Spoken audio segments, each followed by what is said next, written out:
Hello. Hello. Hello. Hello, Kath. Hi, David. Hi. Oh, more coming through. Hi, everybody. Good morning. Morning. Morning. Hi. Hi there. Hi. Morning, all. Morning. Hi. Good morning.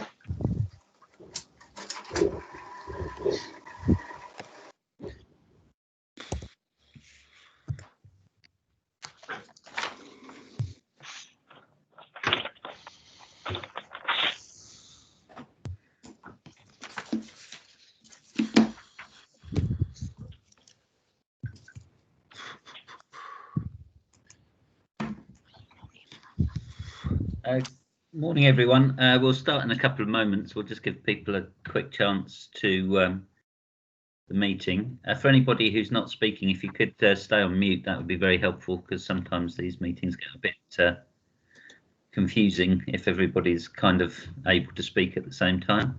So that would be greatly appreciated. Can I have a few hands waved just to check that people can hear me? That's great. So that's good news. I will mention, of course, that in these rather strange times, we're all in different parts of the world, so coordinating this could prove a little tricky, but we're going to do our very best. And for the folks at AMS, I have actually added in some notes where I think the slides should turn over. So I will try and indicate through my talking where I think the pages should turn.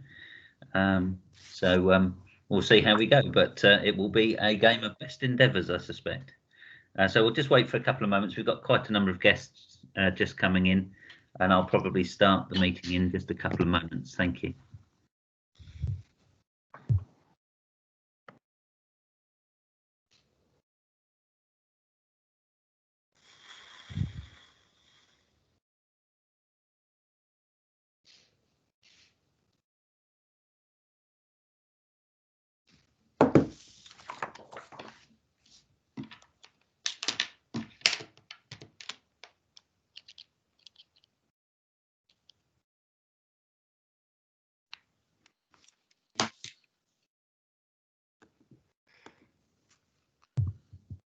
I notice we've got a few guests still to come, so I'll probably start in about 1 minute's time, just so people know that the silence isn't technology.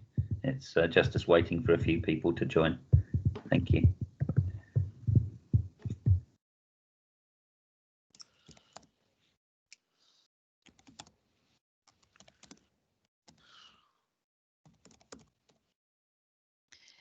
Stephen, just to say that, would you be able to let everybody know that they're being recorded as well for GDPR?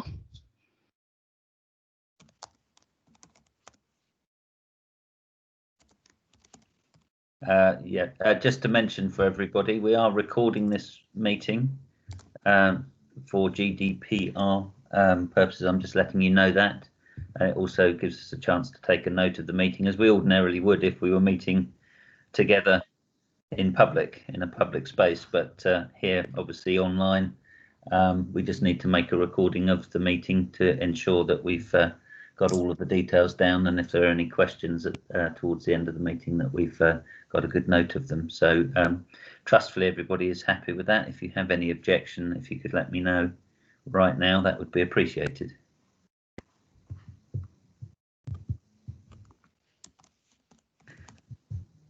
Super. So without further ado, let me find my notes, and we will set to. If you could move the slides on by one, please. Thank you for attending this year's annual general meeting. We have some slides in a different county, if not in a different time zone, and we will try to coordinate those with what I'm delivering in the chairman's statement this morning. You'll be hearing from Simon Barnes, Mark Everest and myself for the formal part of the agenda, and if you could move the slides on, please.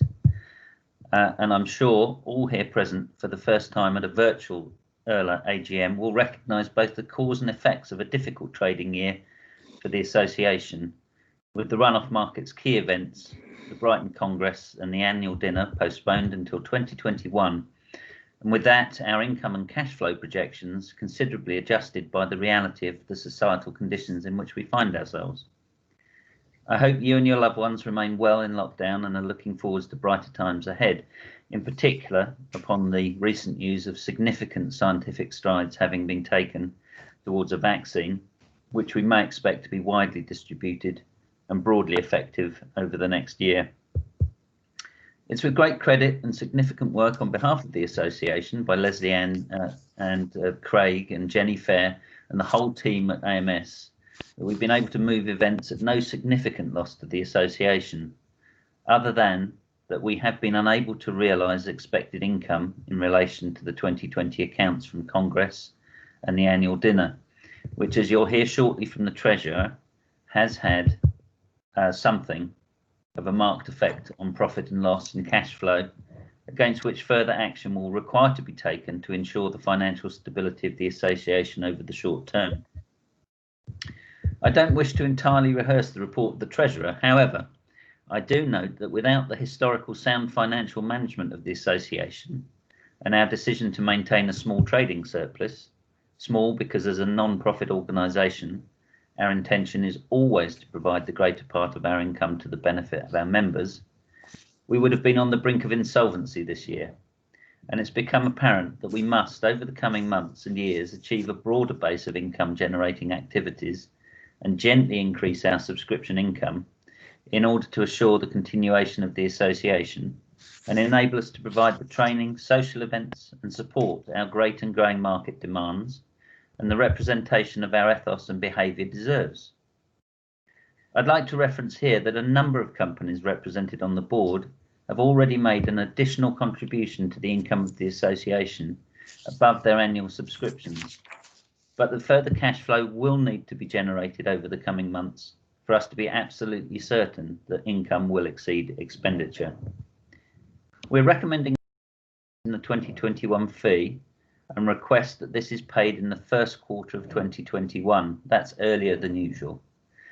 As long as our members continue to play their part by committing to membership and paying on the nail their requested subscriptions, we will assure the continuation of IRLA into the future. If you could roll the slides on there, please. Whilst good news has been hard to find, we did manage a successful, well-attended and appropriately distanced golf day, although a number of worthy competitors may have considered their shot making would not qualify for the epithet appropriately distanced. That, by the way, was a joke. This is insurance. The event also raised £500 for Bowel Cancer UK in memory of our market colleague Dave Scasbrook. We have held virtual training and social meetings and a well-attended first foray into Singapore with the support of the Singapore Insurance Institute. Board directors have held a positive and constructive meeting with the PRA, and meetings are planned with both the PRA and FCA on an ongoing basis. The association with IRLA enables us to display the professionalism and cohesion of the legacy market, and for the regulators to deliver first-hand their sensible and appropriate advice on matters arising across the wider market and through the work of government, including, of course, the arrangements and issues arising in the Brexit transition. In addition, the IRLA Liability Committee, which is IRLA LCL, continues to meet, debate and, where appropriate, represent members' interests in judicial and legislative matters arising. In 2020, we made representation to the Independent Inquiry into Child Sexual Abuse and considered other jurisprudential and cost matters which affect historical legacy disease carriers. If you are interested in the work of IRLA LCL, please do contact the Secretariat or the Chairman, Ian Harvey, about joining. If we could roll the slides on, thank you. IRLA's primary concerns remain to advance the interests of its members and the insurance in the insurance and reinsurance legacy sectors in the UK, European and worldwide markets. It does so by supporting the development of professional standards and learning, and by promoting best practice in the sector. It does so by sharing expertise and keeping members informed of developments in legacy business management. It does so representing the views of the sector to government, regulatory bodies and other interested parties worldwide. It also enjoys holding appropriately distanced, when we can, market social events. If we can roll the slides forward again, please. We exhort you to play your full part in the work of IRLA. In particular, if you have a training budget and specific training needs, please consider arranging for IRLA to provide some of your training. Our Academy has provided significant amounts of bespoke training in the past, nationwide or on an in-house basis, as well as market courses, technical, practical and operational. I know from personal experience these sessions are informative, dare I say it, fun, and very competitively priced to our members. We're actually undertaking a further study of alternative training from other parts of the market and other providers to give you a guide as to how good the value is from IRLA, and we'll be releasing something on that shortly. If we can roll forward the slides, please. We should be roughly around the YPG slides at this moment. You will be pleased that I'm nearly finished and will hand over to Simon Barnes momentarily. But before I do, we welcome our new young professional group chair, Dan Cordina, and give our thanks for her hard work to Amy Berry, who we are pleased will be staying on the YPG committee. We also welcome a new YPG deputy chair, Gianluigi DeFranco. If we could roll the slides again. I'd also like to recommend the mentoring scheme that we have been running over the last couple of years, and for which you will be receiving some communications from the available mentors, reminding you of our availability and keenness to provide support for whatever business and development subjects you might be interested in.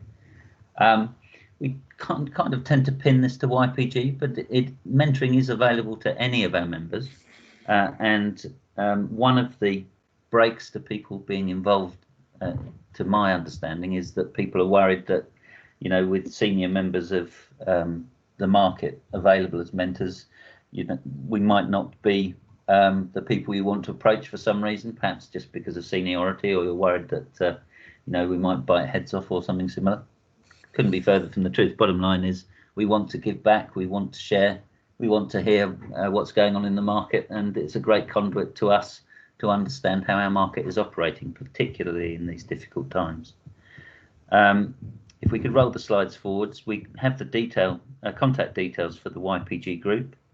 I should mention the slides and notes will be available, so you don't need to rush to take down a minute of anything that you're looking at here. But we'd be very pleased to hear from you if you have any questions or observations that you'd like to share with us. And finally, from me, to mention that we're hopeful of producing an IRLA handbook in the next few months to celebrate all of the great skills we have at our disposal within the membership, and to set down a record of who we are as a market and our aspirations for the future. All member companies have the opportunity to participate, and we hope to raise some income from this endeavour and for it to become a go-to reference for the legacy reinsurance sector. I hope you, your loved ones, families and friends remain safe and well, and let me now hand you on to our Treasurer, Simon Barnes.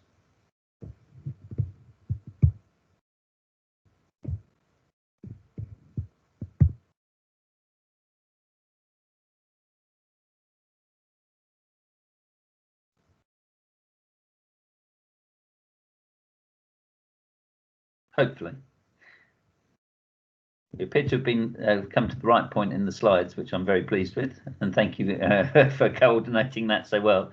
That was a first run through, really, between me and the Secretariat on that, so I hope that all worked out fine for everybody.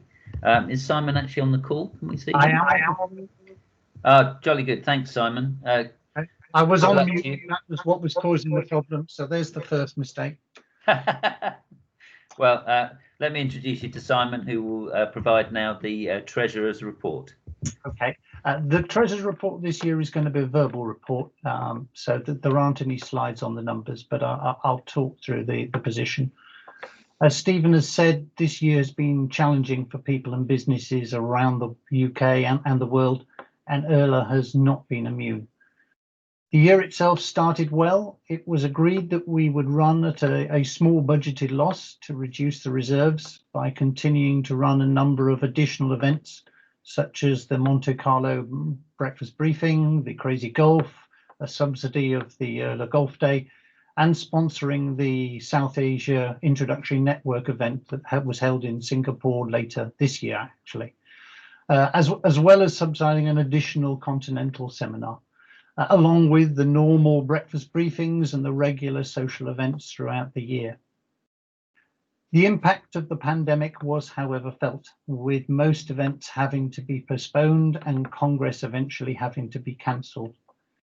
The result is that the IRLA's financial performance for the year to the 30th of June 2020 is a deficit of £69,305 as compared with a budgeted deficit of £39,438 and a loss of £14,488 that we made in the previous financial year. So a significant increase on what we previously achieved and what we expected to achieve. The reserves that remain stand at £34,012. Whilst these results are disappointing, it should be noted that they could have been significantly worse if it wasn't for the immediate actions of AMS to quickly renegotiate with the venues running these events, and with your support, the membership, for staying with us and on the renewal of the subscriptions and with Congress and not cancelling any prepaid event tickets. So thank you very much. For 2019 to 2020, membership income was £120,421, which was an increase of £29,527 on the previous year. However, 20,000 of this is a timing difference caused by how subscriptions have been previously booked. However, membership fees have in fact increased for the first time in several years, and £4,603 of new members were invoiced in the period. The 2020 budget for Congress was a surplus of £35,838, and we would have been on target to achieve this. There were 269 registrations, and we'd invoiced £188,541 of invoices, which were raised in advance, and most were paid. Offsetting this are the deposits that were paid to the Grand Hotel and other suppliers in support of the Congress. As a result of COVID-19, the hotel was persuaded to transfer the booking at no additional cost to November 2020, and now have agreed to transfer it again to May 2021. The good relationships AMS have with the suppliers have meant that the Congress delegates retain the same deal in May 21 as they paid for in May 2020. We were not so fortunate with all events, and we've been notified that the venue for the annual dinner went into creditors' voluntary liquidation, so we've lost our deposit of £4,875, which is shown in the accounts for next year. The 2019 did make us income and will continue to do so once we restart. Looking forward to the remainder of 2020 and into 2021, without having run the usual number of fee-earning events, including the 2020 Congress and the annual dinner, and without the certainty of when they will restart, the finances of IRLA are being monitored carefully. We do have good news, and that is a number of members have agreed to provide additional funding, and we have raised £35,000 so far. Thank you to those specific members, and any others who would like to contribute, they are welcome to contact myself or anyone on the board or AMS. This is a fantastic sum, but in truth, it's unlikely to be enough to see us through until the world is back to total normality. With your support, we're therefore planning to make a few changes to your annual subscription. There will only be an inflation increase, but we are proposing to bring forward the annual renewal date next year from, instead of being the 1st of July to the 1st of March, and also offering a 2-year subscription with a small discount. These changes, at little cost to individual members, but will accelerate the cash flow, helping us through the period until events can recommence. We would ask members to think of IRLA when purchasing external training, and we can offer a wide variety of high quality courses at prices below market value and which would generate income for IRLA. Copies of the year-end financial statements are available, and the previous set of approved accounts can be found in the members section of the website. Last, but far from to thank the other members of the financial advisory team, Andy Ward and James Bolton, and the secretariat team at AMS, especially Leslie Ann, Colin Stewart and Sarah Place accountants. They have had to work incredibly hard this year, not only to do the normal accounting, but the additional budgeting that's been required. This has been a very unusual and challenging year, and I am very grateful for the efforts of all those involved. Lastly, I'm leaving the IRLA board this year, but I am pleased to report that Kevin Gill from EY has agreed to join the finance advisory team going forward, so you will be in safe hands. At that note, can I pass on to Mark Everest to give the company secretary's report? Thanks very much, Simon. Good morning, everyone. I'm going to begin by echoing what Stephen and Simon have said before me in thanking AMS for their help over the very difficult last year that we've had. The highlight for me as director in charge of events being the extremely hard work ensuring the smooth postponement of Congress, not once, but twice. Incredible, really. And as Simon has said, with no financial detriment. The IRLA office has remained open and fully staffed during the COVID period. They're there to help. Office opening hours are Monday to Thursday, 8 till 5. Emails are dealt with promptly and quite often outside those hours. The office will be closed for 2 weeks at Christmas, and we ask that you're patient during that period. IRLA e-shots continue to be sent up to 3 times a week, containing both market news and information about IRLA events and training. If you're not receiving them, please do let Secretariat know, and please check that IRLA Secretariat is not blocked in your contacts and that MailChimp, from where our e-shots are sent, is approved. Onto the app, the YPG are considering ongoing use of the IRLA app. We launched the app a couple of years ago, but the uptake has not been overwhelming, and we hear from members who still tend to use the website. Further news on this to follow. There continues to be tight control on outsourced suppliers. Many are holding their costs for yet another year following negotiation with AMS. However, some tough decisions have been made. We've ended the CPD arrangement with the CII. That was agreed as the membership covers a vast range of professionals, and a significant number of members feel the CII's guidance is not so relevant to their continuing professional development.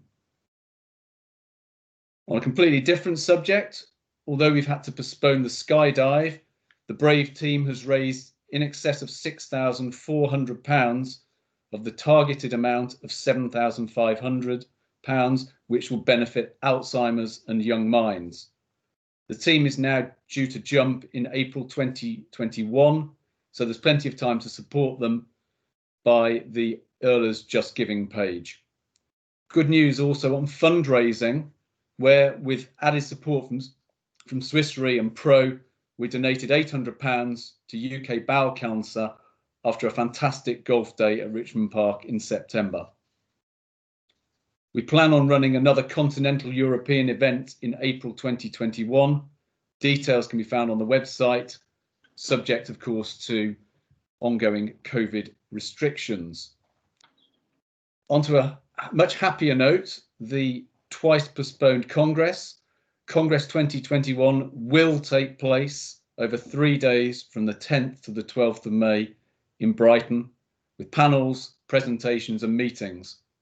You can register online as we have more tickets after taking more public space from Juries Inn Waterfront. So Congress 2021, biggest Congress ever. Delegates, once registered and paid, will have their booking honoured if government restrictions do cause us to move the event yet again. Last year's annual members' dinner gave us a surplus of around £4,500, which of course will be missing from our accounts this year. And as Simon said, with the venue closing, we've had to seek a new venue. The event will now take place on the 11th of November at Juries Inn St Paul's, and bookings have been taken now. You can register for all events via the website, and Secretariat continue to monitor the COVID restrictions in order to keep members safe. Finally, whether you're an IRLA rep or not, please do tell your colleagues about IRLA events, and please do encourage them to attend. We'll need your support more than ever in 2021. I'll now move on to the formalities of the AGM, and thank you for submitting your voting forms in advance, which enables me to tell you the results right away. The report and accounts of the company for the year ended 30th of June have been approved by members. The final accounts can be found on the website in the members only area. There were 4 candidates standing for the 4 vacancies on the board. All 4 were elected, so congratulations, Jenny Fair, Paul Corver, Kevin Gill and Mark Hallam. And finally, it's been agreed that Sarah Place accountants be appointed as auditors until the conclusion of the next AGM. And on that note, I'm closing the formal part of the AGM.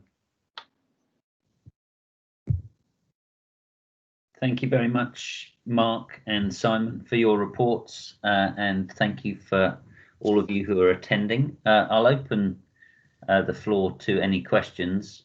If I may, if you could, if you have a question, if you could state your name and obviously your question, and one of the 3 of us will attempt to answer. If we don't have an answer for you, we'll get back to you in due course with some research in hand. But if there are any questions, please do feel free to ask.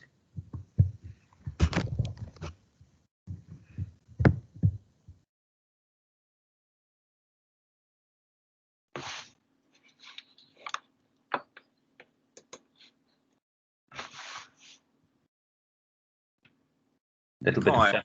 Can Hello. I ask a question? Who's that? It's Bill Bauer. Hello, Bill. Of course you may. Very well, thank you.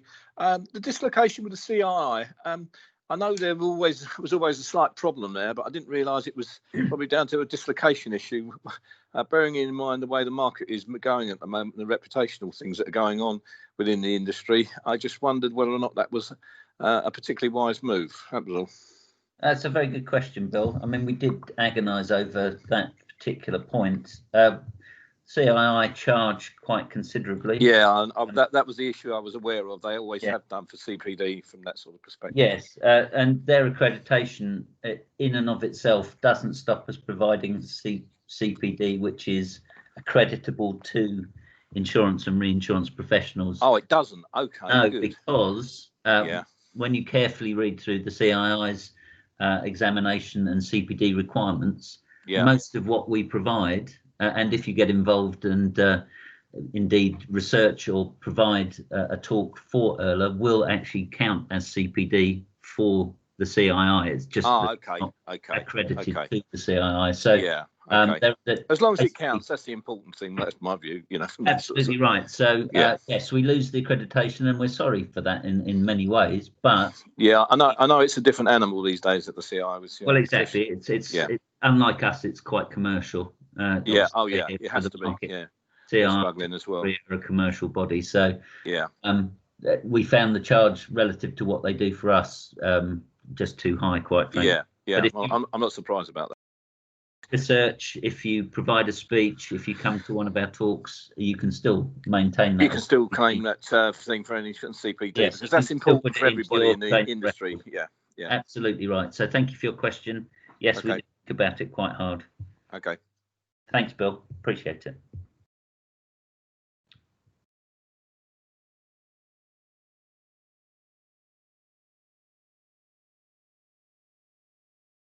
I shall ask any more for any more. It's obviously a different circumstance. Naturally, at AGM, we tend to have a slightly rowdier kind of response, but I completely understand if people don't have questions at this time. I think if you're short of questions, I'll ask another one then. Yeah, no, you're very welcome, Bill. Thank you. Your meetings with the PRA and the FCA, are they Yes. going to take the place of the usual presentations you've got the PRA and the FCA to do? Because I know some of them always reluctant to pitch up for those, but they were quite useful, providing that obviously we got some representatives from the PRA at the FCA for meetings members, and is that virtual meeting and with the governors, because we know there are issues with the PRA and the FCA at the moment. The SMCR basis, it's just a nightmare trying to get approvals in that regard. That's come up at other forums as well. So I wasn't quite sure whether or not the meetings that the board are having with the PRA, I think you mentioned, Stephen, were a replacement or a substitute for in view of the current circumstances. Neither a replacement nor a substitute, I'm glad to say. Good. The very good news is I've had confirmation from the FCA that they'll be happy to speak to us at Congress, Right. and we will arrange a slot from them to that effect.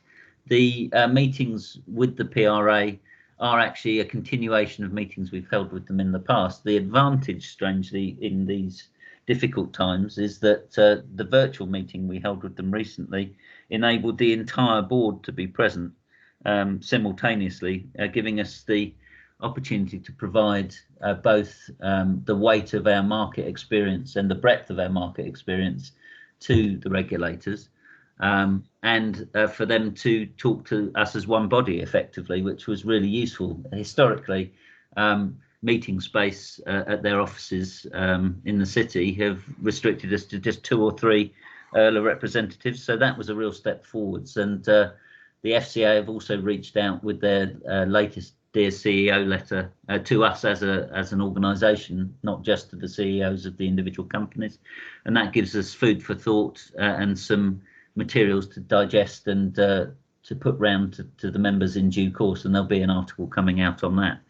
And as I say, FCA have already proffered their support for Congress. PRA is slightly more difficult for them, of course, because they're slightly more commercially sensitive, I always find. But in times past, they have been prepared to speak at the AGM. I just think this time round, it's come up a bit too sharp for them. But they ordinarily would have supported us at this event as well. So I'm pleased to say they will be attending. They will be speaking, and we will have further ordnance because of the meetings we're holding with them, which I think, from a market perspective and in relation to IRLA as a proper representative body, that's great news. Yeah, indeed. Yeah. Okay, fine. Thanks for that, Stephen. A clarification. That's a pleasure. Anyone other than Bill?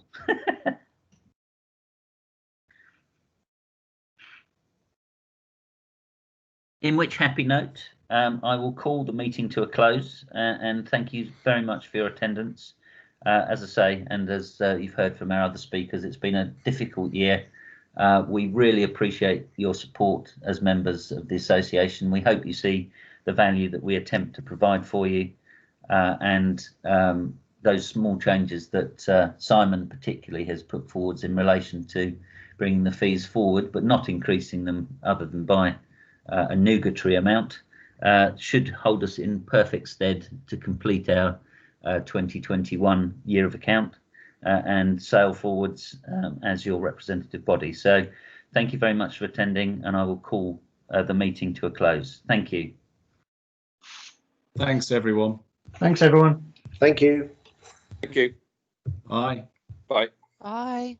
Bye-bye. Thank you very much. Perhaps if I might just put in a 5-minute call for others, just so that we can round back as AMS and the speakers, just to check that we were happy with our performance. Obviously, we've got all the notes here, so that's really helpful. So I'll just pop in a 5-minute meeting. Catch you in a mo. Okay. Bye. Bye-bye. Thank you. Somebody's waiting in the lobby. Invite them in and close the meeting.